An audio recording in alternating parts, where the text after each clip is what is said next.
प्रिय व्यूअर्स, यह Sanskriti IAS YouTube channel का PT think and solve program है। इस प्रोग्राम के अंतर्गत प्रत्येक दिन यूपीएससी और स्टेट पीसीएस से संबंधित 5 प्रश्न व्याख्या सहित उत्तर के साथ आपको दिए जाएंगे। हमें आशा है कि ये प्रोग्राम आपकी तैयारी में मददगार साबित होगा। तो चलिए जल्दी से अपने प्रश्नों को देख लेते हैं। निम्नलिखित कथनों पर विचार करें। पहला, प्रत्येक वर्ष 18 अप्रैल को विश्व धरोहर दिवस मनाया जाता है।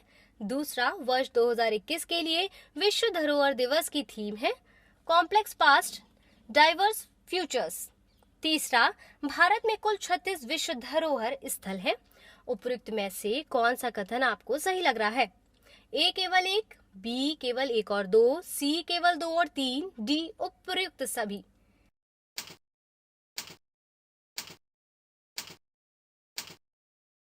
इसका सही उत्तर है ऑप्शन बी। इसकी व्याख्या देख लेते हैं। विश्व की प्राकृतिक एवं सांस्कृतिक विरासत के संरक्षण तथा इसके संबंध में वैश्विक समुदाय में जागरूकता लाने हेतु प्रत्येक वर्ष 18 अप्रैल को विश्व धरोहर दिवस मनाया जाता है। वर्ष 2021 के लिए विश्व धरोहर दिवस की थीम है कॉम्प्लेक्स पास्ट डाइवर्स फ्यूचर्स। इस दिवस की घोषणा वर्ष 1982 में अंतर्राष्ट्रीय स्मारक और स्थल परिषद द्वारा की गई थी, जिसे यूनेस्को ने वर्ष 1983 में मंजूरी प्रदान की थी। विश्व धरोहर दिवस के अवसर पर प्राकृतिक स्थलों, मानव निर्मित स्मारकों व विरासत स्थलों को संरक्षित करने हेतु विशेष प्रयास किए जाते हैं तथा वैश्विक स्तर पर जागरूकता लाने के लिए इन धरोहरों की संवेदनशीलता व महत्व को समझाया जाता है। ध्यातव्य है कि विश्व धरोहर स्थल वह प्राकृतिक या मानव निर्मित स्थल या स्मारक है जो अपने विशिष्ट सांस्कृतिक अथवा भौतिक महत्व के लिए यूनेस्को में सूचीबद्ध है। भारत में 38 धरोहर स्थल है, जिसमें 7 प्राकृतिक, 30 सांस्कृतिक व 1 मिश्रित महत्व वाले स्थल है। इस प्रकार से कथन 1 और 2 दोनों सही है। इसका सही उत्तर होगा ऑप्शन बी। देखते हैं आज के अपने दूसरे प्रश्न को। हाल ही में डिस्क फुटेड चमगादड़ को भारत के किस राज्य में देखा गया है? A Arunachal Pradesh, B Assam, C Meghalaya, D Tripura.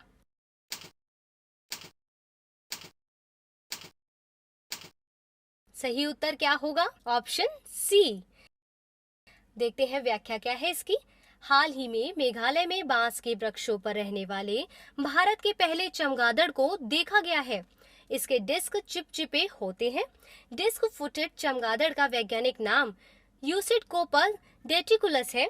इन्हें म्यांमार के अपने निकटतम निवास स्थान से लगभग 1000 किलोमीटर पश्चिम के नोंग खिललेम वन्यजीव अभयारण्य के लाईलाड क्षेत्र में देखा गया है।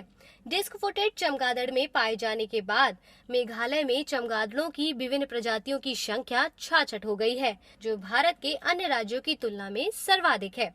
इस प्रकार से इसका सही उत्तर होगा ऑप्शन सी। चलिए जल्दी से अपने तीसरे प्रश्न को देख लेते हैं।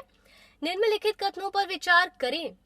पहला, काला सागर रोमानिया, बुल्गारिया, यूक्रेन, रूस, जॉर्जिया तथा तुर्की से घिरा हुआ है।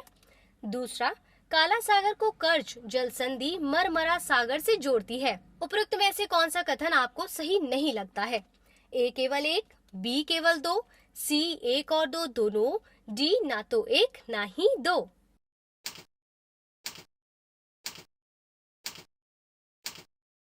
इसका सही उत्तर होगा ऑप्शन बी। चलिए इसकी व्याख्या देखते हैं। काला सागर अटलांटिक महासागर का एक सीमांत सागर है, जो पूर्वी यूरोप और पश्चिमी एशिया के मध्य में स्थित है। यह पश्चिम में रोमानिया एवं बुल्गारिया, उत्तर एवं पूर्व में यूक्रेन, रूस तथा जॉर्जिया और दक्षिण में तुर्की से घिरा है। यह विभिन्न जलडमरू मध्यों तथा एजियन सागर से होते हुए भूमध्य सागर से मिल जाता है। काला सागर को वास्फोरस की जलसंधि मरमरा सागर से और कर्च जलसंधि अनजोब सागर से जोड़ती है। इसमें मिलने वाली प्रमुख नदियां डेन्यूब, नीपर और डॉन है। हाल ही में यूक्रेन के साथ बढ़ते तनाव के कारण रूस ने काला सागर में अपनी नौसेना की उपस्थिति बढ़ा दी है। इसीलिए कथन 1 सही है, जबकि कथन 2 गलत है। इसलिए इसका सही उत्तर आपको बताया है। इसका सही उत्तर है ऑप्शन बी। चलिए देखते हैं आज के अपने अगले प्रश्न को। रामानुजाचार्य के संदर्भ में निम्नलिखित कथनों पर विचार करें। पहला, रामानुजाचार्य वेदांत और वैष्णववाद दर्शन के समर्थक थे। दूसरा, इन्होंने वेदांत के अद्वैतवाद सिद्धांत का प्रतिपादन किया है। उपरोक्त में से कौन सा कथन आपको सही लग रहा है? ए केवल एक, बी केवल दो, सी एक और दो दोनों, डी ना तो एक ना ही दो।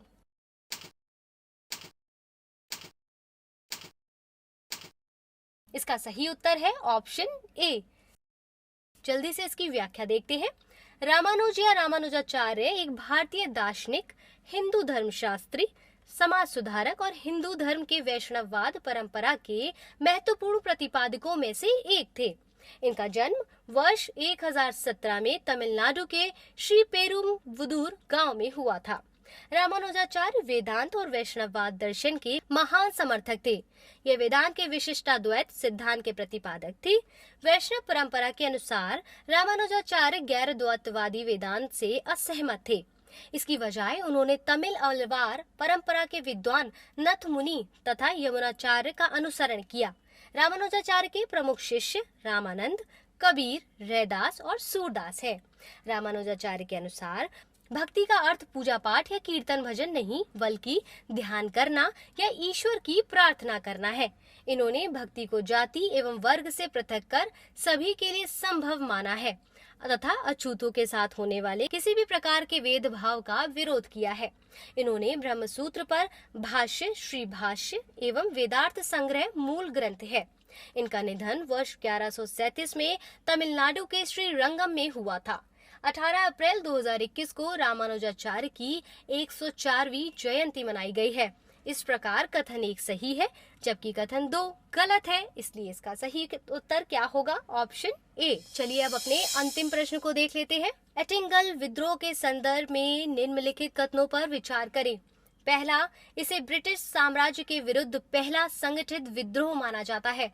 दूसरा, यह विद्रोह मालाबार, कोचीन एवं त्रावणकोर क्षेत्र से संबंधित है। तीसरा, इसे अंजोगो विद्रोह भी कहा जाता है। उपयुक्त में से कौन सा कथन सही है? ए केवल 1 और 2, बी केवल 2 और 3, सी केवल 1 और 3, डी उपयुक्त सभी।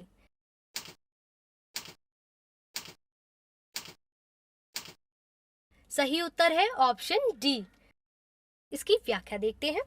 मालाबार, कोचीन एवं त्रावणकोर में हुए एंटिगल विद्रोह को ब्रिटिश साम्राज्य के विरुद्ध पहला संगठित विद्रोह माना जाता है। इसे अंजेगो विद्रोह भी कहा जाता है। एटिंगल विद्रोह का मुख्य कारण ब्रिटिश कंपनी द्वारा काली मिर्च के मूल्य निर्धारण में एक तरफा निर्णय और बड़े पैमाने पर भ्रष्टाचार में लिप्त होना था। 15 अप्रैल 1721 को एक ब्रिटिश दल, जो रानी को वार्षिक उपहार भेंट करने के लिए महल की ओर जा रहा था, पर जमींदारों के नेतृत्व में स्थानीय लोगों द्वारा हमला किया गया। इस हमले से लगभग 133 अंग्रेजों की मौत हो गई थी। एचुंगु थेंगु किला 6 महीने तक स्थानीय लोगों के नियंत्रण में रहा। बाद में थालसेरी से आए ब्रिटिश सैनिकों ने किले पर कब्जा कर लिया। हालांकि बाद में रानी ने अंग्रेजों के साथ एक शांति संधि की, जिसके अनुसार विद्रोह में हुई क्षति के लिए कंपनी को मुआवजा दिया गया। काली मिर्च के व्यापार पर कंपनी का एकाधिकार स्थापित हो गया। कंपनी को अपनी पसंद के स्थानों पर कारखाने स्थापित करने का अधिकार प्राप्त हुआ। हाल ही में एटिंगल विद्रोह की 300वीं वर्षगांठ मनाई गई है। इसलिए सभी विकल्प सही है और इसका सही उत्तर है ऑप्शन डी।